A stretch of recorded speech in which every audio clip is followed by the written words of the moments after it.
Welcome to the BriteVibe podcast. At BriteVibe, we believe everyone deserves to be happy. But in today's world, everywhere you turn, there is division and negativity. At BriteVibe, we have created a global movement to bring 8 million people together who are inspired to live bright, live bold, and share bright vibes. Alone, it can be hard to change, but together we can change the world. Welcome to the BriteVibe podcast. Well, Sylvia Baffour, welcome to the BriteVibe podcast. So happy to have you on today. Thank you. Thanks so much for having me. Yes. So you're an executive coach. You're also a professional speaker. And the thing that you're an expert in is really emotional intelligence. And I can't think of probably a better time in the world, right? There's probably never been a better time in the world. 100 years ago, that wasn't even a term, right? Probably 20 years ago, it was barely a term, I would guess. You're the expert. You'll have to, you can bring us up on some of the history of the words emotional intelligence. But you're an expert in emotional intelligence, and it seems like that's something we need more than we ever have. What's your take on that?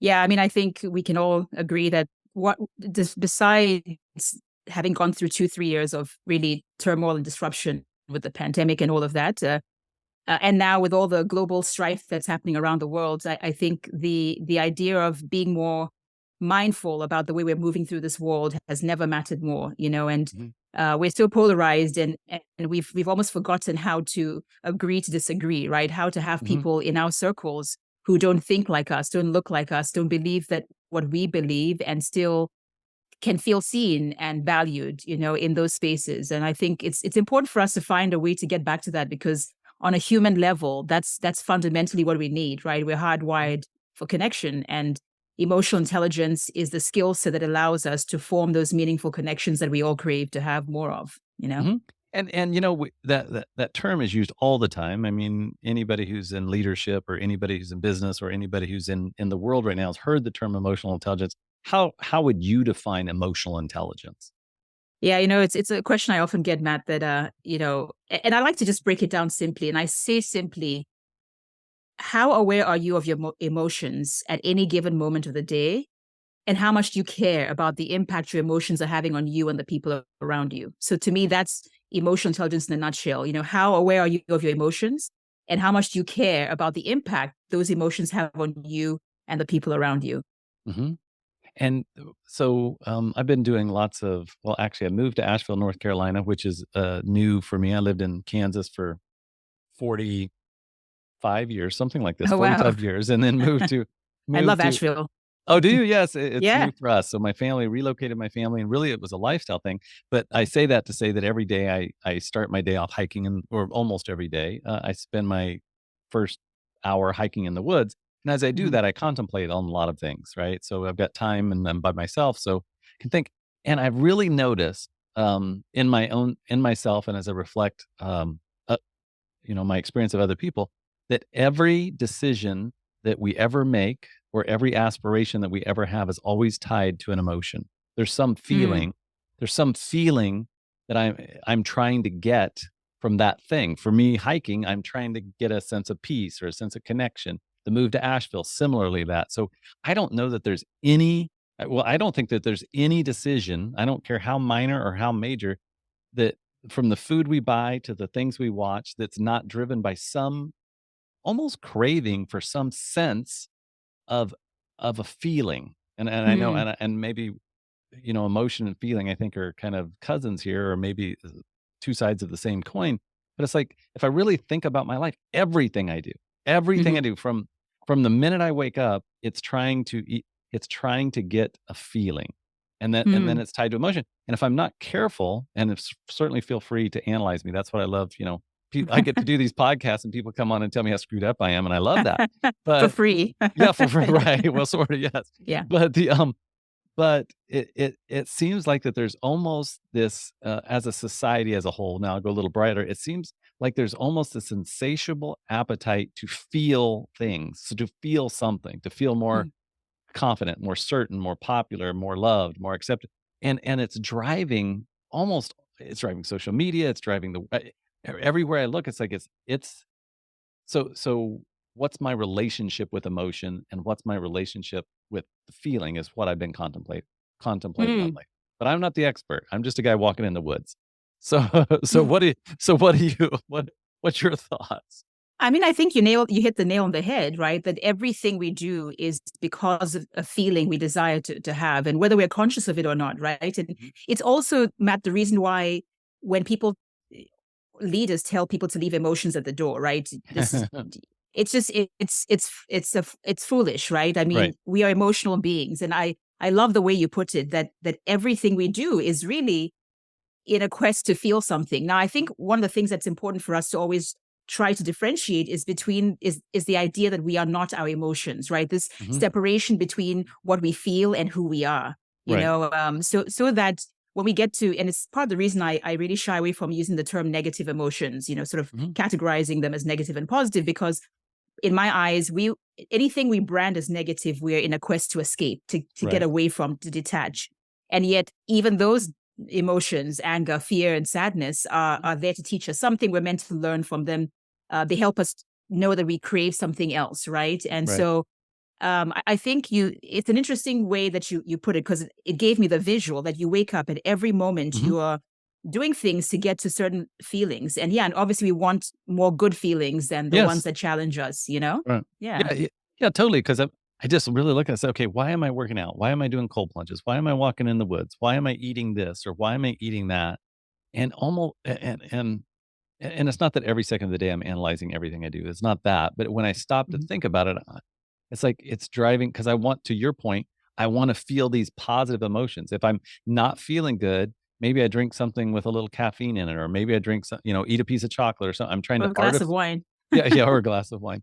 I'm trying to artificially stimulate something, a positive feeling versus I'm escaping a feeling, trying to move towards a better feeling, right? I mean, but I think what we overlook as well is, like you said, it's sort of an escape, but Mhm, we need to sit with the idea that even those other emotions, the mhm, difficult ones like sadness and yeah, fear, are what also make us feel alive, right? And mhm, also allow us to get to points in our lives where we have gratitude, right? Because right, I grew up in countries around the world that have summer throughout the year. There is no fall, no spring, right? Just no uh-huh, seasons. And so a 75-degree day, blue sky, I take it for granted, right? Because right, that's the experience, like when I lived in Nairobi or something. But yes, uh, and yet, so the sadness allows us to then have gratitude for the moments when we're not feeling sad any longer, right? But even those other emotions allow us to feel alive. It's unrealistic, and I think it's toxic. It's dangerous for us to be building a society with social media where the endorphins, right? We just have to constantly feel happy and elated and joy and all those good, quote unquote, good emotions. You know what I mean? right, uh-huh, But the human experience includes fear and sadness and anger, because we're all going to suffer loss and experience grief. And then mhm, we get to a point where we almost don't know how to sit with the difficult emotions, which create more problems for us because we're trying to escape them mhm, instead of experience them, mhm, to remind us of the spectrum of the beautiful. I heard someone say life is brutiful, right? It's beautiful and brutal, you right, know? And even in the fear and the sadness, just it to be able to be aware that you're alive, right? That I am mhm, feeling fear in this moment, mhm, and rolling with the punches, right? mhm, Because you're not always going to be in that state. The same way we're not always going to be happy. And when we are sad, then we're turning to drugs and other things to soothe and anesthetize and escape, when mhm, it could just be, what, today I'm sad. right, In our culture, we don't teach a lot of that. Just sit with the sadness. It doesn't right, mean anything wrong. It means you're right, alive, and you right. have a spectrum of emotions to feel. So from your, as an expert on emotional intelligence, I guess, what do you see is going on? Just we can just talk maybe globally or when you look at social media, I think, what do you think's going on? And then the second part of that, I think we'll get into is kind of what are some ways um, to navigate the world that we're living in. You deal with a lot of companies. You coach executives. Kind of what are you seeing if we kind of generalize it, and then kind of what's the what's what's the better way? What's the better path? Yeah, I mean, I'm seeing a lot of, we've become increased to to make room for the differences of others in the perspectives that we hold, right? Like we seem less able to to hear of others' lived experiences and make room for that without almost feeling like we have to. If I sit and agree with you on the way you view the world, then I'm giving up on. on what I stand for, Mhm, and mhm. let me put it this way. I once heard a quote. I read it actually, and I thought it was pretty profound, and so much so that I memorized it because Brene Brown, who I'm sure lots Uh-huh. of your Yep, listeners are familiar with, yep. I think she really encapsulated it. Because where I'm going to is the idea of empathy, right? It's Mhm. we talk about it like a buzzword, but what does it really mean in action? And Brene's quote said, this we need to dispel the myth that empathy is walking in someone else's shoes. And she said, rather than walking in your shoes, I need to learn how to listen to the story you tell about what it's like in your shoes and believe you even when it doesn't match my own experiences. And I think globally, that's a lot of what we're having a harder time with is this idea of, just making room. I mean, think about it. Decades ago, I don't think we were quite as polarized, right? Or Right, or yeah, so totally. intolerant of other Yes, people's views, right? right. And so it's that's what I even in organizations, a leader is expecting people to you're going to lead everyone on your team one way, not knowing that somebody wants to be validated with an email recognition Mhm. company wide. Another person just wanted the $100 gift card, right? Right. And it may seem like work because leadership is work, right? The idea that you have to get to know a little bit about your team members, Mhm, is it sounds like work, and yet it's actually what creates that sense of belonging and the culture of safety that companies seem to be trying so hard to create, right? So for mhm. all of us, it's can we just think of others a little differently? We're so steadfastly stuck in our perspectives, and we forget we're human. But what's funny, Matt? I was saying to a girlfriend of mine the other day that while I was flying, I was traveling somewhere. I think it was Dallas for a keynote, and I said to her that there's three places that bring us all back to our humanity. The most humbling three places I could think of was the graveyard, Mhm, the cancer ward, mhm, right? Even if you're just mhm, there for a visit, mhm. and sitting next to a stranger in the middle of major turbulence on an aircraft, right? I mean, you think about it, it's Right. like this perfect Yeah. stranger who maybe you didn't even bother to say hi to as you sat down for this 12-hour flight. In the Yes. middle of thinking you're going to die, they all of a sudden become your twin brother or sister. I mean, Right. literally, Yeah, right? yeah, Like right.